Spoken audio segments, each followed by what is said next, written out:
नमस्कार दोस्तों, आज की इस वीडियो में हम डिस्कस करेंगे Himachal Pradesh university BEd entrance 2022 के पॉइंट ऑफ व्यू से कुछ इंपॉर्टेंट क्वेश्चंस जो मेनली टीचिंग एप्टीट्यूड और एटीट्यूड के ऊपर बेस्ड होंगे। आपको एग्ज़ाम में टोटल ये 40 क्वेश्चन पूछे जाएंगे और ये 40 मार्क्स के ही होंगे। तो काफ़ी इंपॉर्टेंट क्वेश्चन है ये। तो फ्रेंड्स, वीडियो पे एंड तक बने रहिए। अगर आप चैनल पे पहली बार विजिट कर रहे हो तो चैनल को सब्सक्राइब कर दें। तो फ्रेंड्स, अगर आप बीएड एंट्रेंस की तैयारी कर रहे हो तो इसके लिए मैंने अलग से प्लेलिस्ट बनाई है, तो आप प्लेलिस्ट में जाके बीएड एंट्रेंस के रिलेटेड वीडियो देख सकते हो। तो अगर आपको पता है कि आपका जो एग्ज़ाम होगा वो आपका 27 मई को होगा, HPU बीएड एंट्रेंस 2022। और इसके लिए ऑनलाइन फॉर्म फिल करने की जो लास्ट डेट है वो है आपकी 6 मई तक आप ऑनलाइन अप्लाई कर सकते हो। तो अगर आपने अप्लाई नहीं किया है तो आज ही अप्लाई कर दें। तो फ्रेंड्स, वीडियो को शुरू करते हैं। तो पहला प्रश्न है, इसमें बोला गया है राष्ट्रीय एकता बढ़ेगी यदि national unity will grow if. तो क्वेश्चन नंबर 111 का जो करेक्ट आंसर है वो है आपका अध्यापक अपने देश में कहीं भी नौकरी करता है। ऑप्शन डी इस क्वेश्चन का करेक्ट आंसर है, राष्ट्रीय एकता बढ़ेगी जब अध्यापक अपने देश में कहीं भी नौकरी करता है। तो ऑप्शन डी इस क्वेश्चन का करेक्ट आंसर है। अगला प्रश्न है, इसमें बोला गया है विद्यार्थियों का मूल्यांकन किया जाना आवश्यक है क्योंकि assessment of students is necessary because. तो स्टूडेंट की असेसमेंट करना नेसेसरी क्यों है? तो 112 का जो करेक्ट आंसर है वो है आपका ऑप्शन सी, विद्यार्थियों का मूल्यांकन किया जाना आवश्यक है क्योंकि ये विद्यार्थियों की उपलब्धियों को मापने में सहायक होता है। ऑप्शन सी इस क्वेश्चन का करेक्ट आंसर है। अगला जो प्रश्न है, इसमें बोला गया है शिक्षा का अधिकार अधिनियम के अनुसार बच्चों का किसी विशिष्ट कक्षा में प्रवेश का प्रस्तावित आधार है। According to right to education act, admission of children to a class has been proposed on the basis of. तो 113 का जो राइट आंसर है वो है आपका ऑप्शन ए, बालक की योग्यता। अगला प्रश्न है, इसमें बोला गया है आपकी राय में कामयाब अध्यापक वे है जो। काफ़ी इंपॉर्टेंट क्वेश्चन है। In your opinion A successful teacher is one who. तो आपकी राय में कामयाब शिक्षक अध्यापक कौन है? तो क्वेश्चन नंबर 114 का जो करेक्ट आंसर है वो है आपका ऑप्शन सी, विद्यार्थियों के विकास में गहरी रुचि रखता है। ऑप्शन सी इस क्वेश्चन का करेक्ट आंसर है। अगला प्रश्न है, इसमें बोला गया है the main objective of child centred education is the बाल केंद्रित शिक्षण विधि का मुख्य उद्देश्य है। तो 115 का जो राइट आंसर है वो है आपका ऑप्शन डी, उपरोक्त सभी छात्रों में मुक्त वातावरण में सीखने की योग्यता का विकास करना, छात्रों में संयंत्र कौशलों का विकास करना, छात्रों में आत्मविश्वास एवं आत्मनिर्भरता का विकास करना। ये ऑप्शन डी, उपरोक्त सभी जो है इस क्वेश्चन का करेक्ट आंसर है। चाइल्ड सेंटर एजुकेशन का मेन उद्देश्य क्या है? अगला प्रश्न है, इसमें बोला गया है कक्षा में जाने से पहले अध्यापक को शिक्षण बिंदु बनाने चाहिए क्योंकि। तो कक्षा में जाने से पहले अध्यापक को शिक्षण बिंदु क्यों बनाने चाहिए? तो क्वेश्चन नंबर 116 का जो राइट आंसर है वो है आपका ऑप्शन ए, ये शिक्षण कार्य को अधिक प्रभावशाली बनाने में सहायक होते हैं। 116 का जो question option A right answer होगा। नेक्स्ट क्वेश्चन है, इसमें बोला गया है आपकी राय में प्रत्येक अध्यापक के घर पर टेलीविज़न निम्नलिखित में से किस चीज़ का होना आवश्यक है? In your opinion which of the following is a must at the residence of every teacher. आपकी राय में प्रत्येक अध्यापक के घर पर निम्नलिखित में से किस चीज़ का होना आवश्यक है? तो 117 का जो करेक्ट आंसर है वो है आपका ऑप्शन डी, उपरोक्त सभी टीचर के घर में लाइब्रेरी भी होनी चाहिए, टेलीविज़न भी होनी चाहिए और अच्छी तरह से सजा हुआ मेहमान कक्ष भी होना चाहिए। तो ऑप्शन डी इस क्वेश्चन का करेक्ट आंसर है। क्वेश्चन नंबर 119 पे चलते हैं। इसमें बोला गया है मान लीजिए कि आपका पुत्र शिक्षण व्यवसाय अपनाना चाहता है, तो suppose your son wants to go for teaching profession. तो 119 का जो करेक्ट आंसर है, तो आप क्या करेंगे? 119 का जो करेक्ट आंसर है वो आपका ऑप्शन बी, आप उसके शिक्षक बनने के चुनाव को सहमति देंगे। मान लीजिए कि आपका पुत्र शिक्षण व्यवसाय अपनाना चाहता है, तो आप क्या करोगे? तो हम करेंगे अपने आप उसके शिक्षक बनने के चुनाव को सहमति देंगे। अगला जो प्रश्न है, इसमें बोला गया है एक अध्यापक का पहनावा होना चाहिए, the dress of a teacher should be. तो एक अध्यापक का पहनावा कैसा होना चाहिए? 120 का जो राइट आंसर है वो है आपका साधारण परंतु आकर्षक, simple but attractive. Option B इस क्वेश्चन का करेक्ट आंसर है। अगले प्रश्न में बोला गया है आप अपने रिश्तेदारों के बच्चों जो आपके विद्यालय में पढ़ते हैं की सहायता किस प्रकार करेंगे? How will you help the children of your relatives who study in your school. तो क्या करेंगे हम? 121 का जो करेक्ट आंसर है वो आपका ऑप्शन सी, आप उन्हें अधिक परिश्रम करने के लिए कहेंगे। ऑप्शन सी इस क्वेश्चन का करेक्ट आंसर है। अगर अपने रिश्तेदारों के बच्चों को जो आपके विद्यालय में पढ़ते हैं, आप उनकी सहायता किस प्रकार करेंगे? आप उन्हें अधिक परिश्रम करने के लिए कहेंगे। क्वेश्चन नंबर 122 है, इसमें बोला गया है कक्षा में पढ़ाते हुए प्राय आप पाते हैं कि आपके विद्यार्थी आपको सुन नहीं रहे हैं, तो आपको चाहिए कि अगर कक्षा में आप पढ़ा रहे हैं और आपके विद्यार्थी सुन नहीं रहे हैं तो आपको क्या करना चाहिए? तो 122 का जो करेक्ट आंसर है वो है आपका ऑप्शन सी, अपने पढ़ाने के तरीके को बदलना चाहिए, ना कि उन्हें डांटना चाहिए। क्वेश्चन नंबर 123 पे चलते हैं। इसमें बोला गया है क्या अमीर और गरीब के लिए एक जैसी शिक्षा होनी चाहिए? Should education be the same for both the poor and the rich? तो क्या अमीर और गरीब को एक जैसी शिक्षा होना चाहिए? तो इस क्वेश्चन का जो करेक्ट आंसर है 123 का वो है आपका हाँ, अमीर और गरीब के लिए एक जैसी शिक्षा होनी चाहिए, ना कि उनके लिए अलग अलग शिक्षा होनी चाहिए। हमने भेदभाव नहीं करना है अमीर और गरीब के बीच एज ए टीचर। तो क्या होना चाहिए? अमीर और गरीब के लिए एक जैसी शिक्षा होनी चाहिए। क्वेश्चन नंबर 124 पे चलते हैं। इसमें बोला गया है यदि आपके विद्यालय के कुछ अध्यापक एक अलग समूह बनाते हैं तो आप क्या करेंगे? तो क्या करेंगे एज ए टीचर? क्या करेंगे हम? 124 का जो राइट आंसर है वो आपका ऑप्शन सी, उन्हें परामर्श देंगे कि वे इस तरह के समूहीकरण से दूर रहें। हमने एज ए टीचर उन्हें क्या बोलना है कि उन्हें परामर्श देना है, एडवाइस देनी है कि वे इस तरह के समूहीकरण से दूर रहें। 125 क्वेश्चन है, इसमें बोला गया है अपने विद्यार्थियों का पास प्रतिशत सुधारने के लिए आपको चाहिए। तो क्या चाहिए? To improve the pass percentage of your students you require. तो 125 का जो राइट आंसर होगा वो होगा आपका ऑप्शन सी, कठिन परिश्रम और अन्य शिक्षण सुविधाएं। ऑप्शन सी इस क्वेश्चन का करेक्ट आंसर है। अगला प्रश्न है, इसमें बोला गया है आप अध्यापक क्यों बनना चाहते हैं? Why do you want to become a teacher?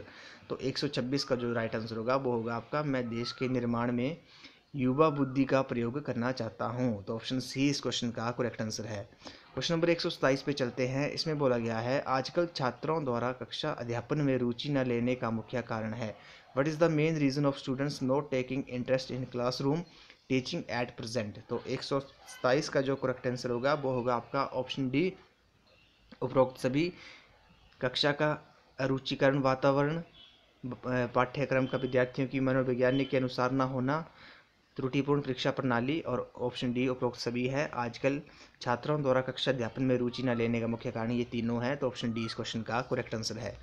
अगला प्रश्न है, इसमें बोला गया है पाठ्य पुस्तकों को कुछ समय के बाद क्यों बदल देना चाहिए? तो why should text books be change after some time?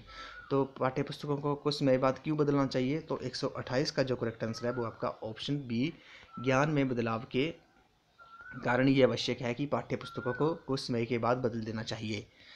अगला प्रश्न है, इसमें बोला गया है विद्यालयों में पर्यावरण शिक्षा अनिवार्य है। Environment education is necessary in school? तो क्यों जरूरी है विद्यालयों में एनवायरमेंट एजुकेशन, पर्यावरण शिक्षा क्यों अनिवार्य है? तो 129 का जो करेक्ट आंसर है वो आपका ऑप्शन डी है, उपरोक्त सभी, यानी कि ताकि विद्यार्थियों में पर्यावरण बोध पैदा किया जा सके, ताकि पर्यावरण विदों का मनोबल बढ़ाया जा सके, ताकि विद्यार्थियों को पर्यावरण ज्ञान का बोध कराया जा सके। ये ऑप्शन तीनों सही हैं। तो ऑप्शन डी उपरोक्त सभी जो होगा वो इस क्वेश्चन का करेक्ट आंसर है।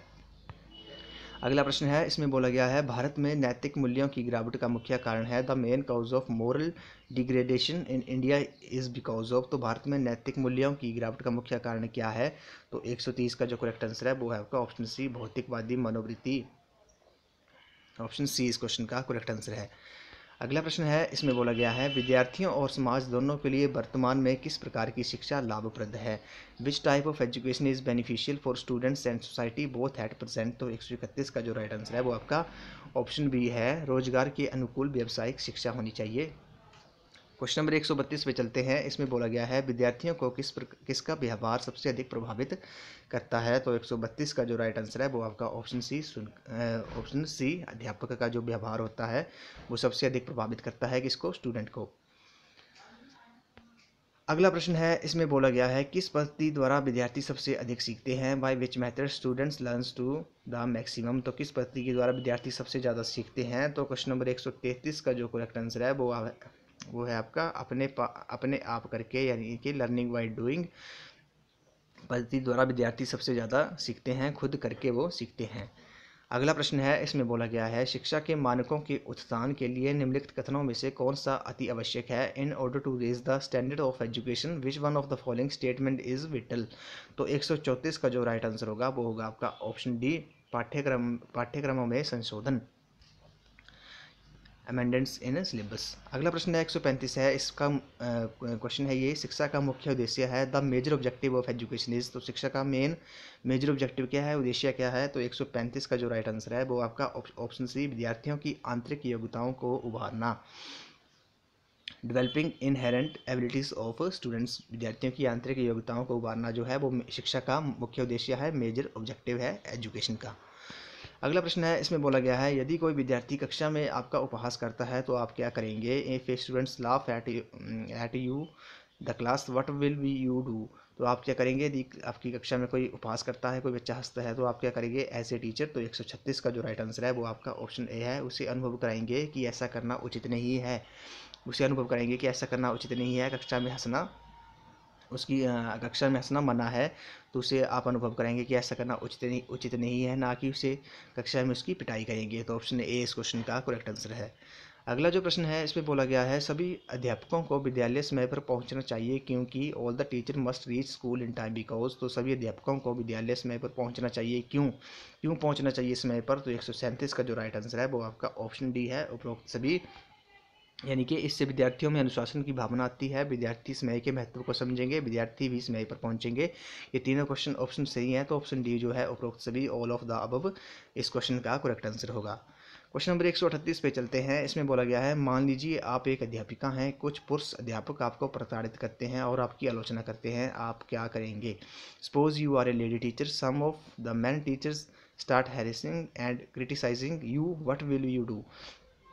तो एज ए लेडी टीचर आप अध्यापिका हैं, तो आपका पुरुष अध्यापक जो है आपको प्रताड़ित करते हैं, आपकी आलोचना करते हैं, तो आप क्या करेंगे। तो 138 का जो करेक्ट आंसर है वो आपका ऑप्शन डी, ऐसे व्यवहार का कारण जानने हेतु उनसे व्यक्तिगत रूप से बात करेंगे, ना कि ईंट का जवाब पत्थर से देंगे, उनसे झगड़ा करेंगे, प्रधानाचार्य को सूचित करेंगे, ऐसा नहीं करेंगे। क्या करेंगे, ऐसे व्यवहार का कारण जानने हेतु उनसे व्यक्तिगत रूप से बात करेंगे। ऑप्शन डी इस क्वेश्चन का करेक्ट आंसर है।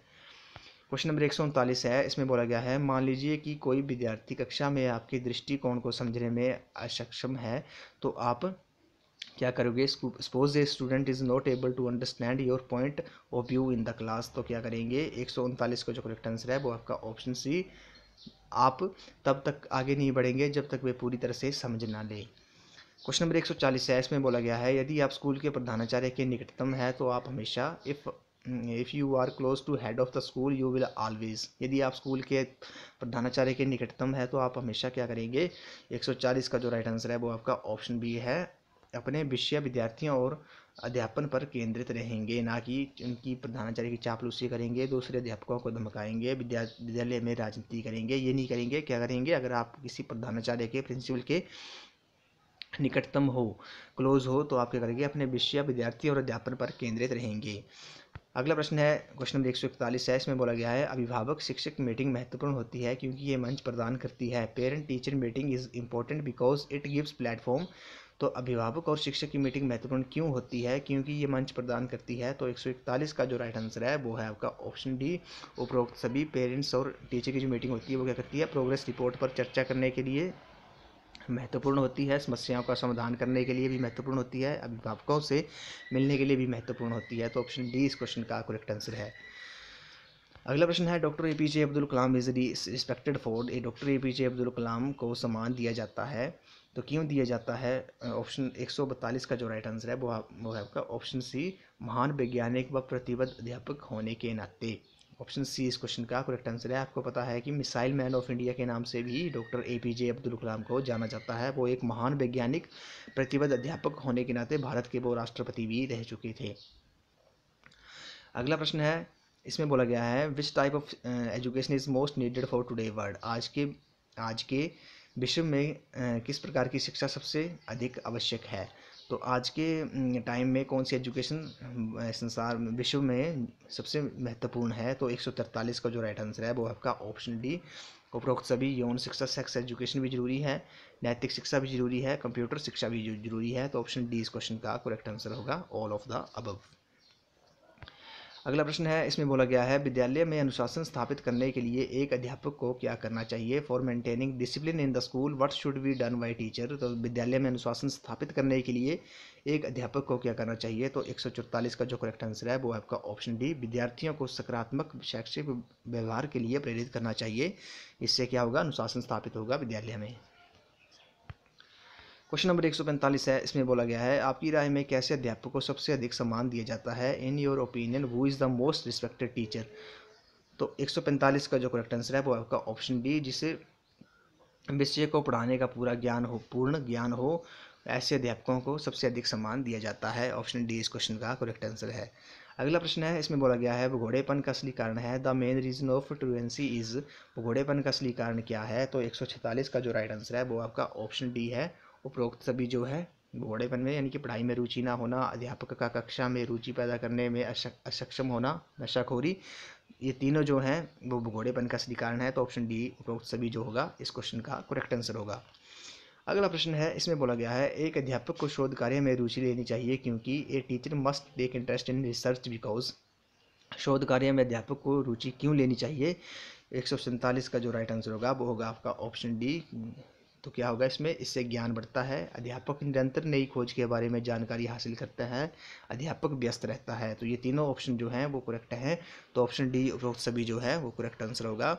एक अध्यापक को शोध कार्य में रुचि लेनी चाहिए क्योंकि इससे ज्ञान बढ़ता है, अध्यापक व्यस्त रहता है, अध्यापक निरंतर नई खोज के बारे में जानकारी हासिल करता है। क्वेश्चन नंबर 148 है, इसमें बोला गया है एक बालक जो अपनी कक्षा के अन्य बालकों की तरह कार्य नहीं कर पाता है उसे कहते हैं। A child who can not work at pace with the children of same age is called.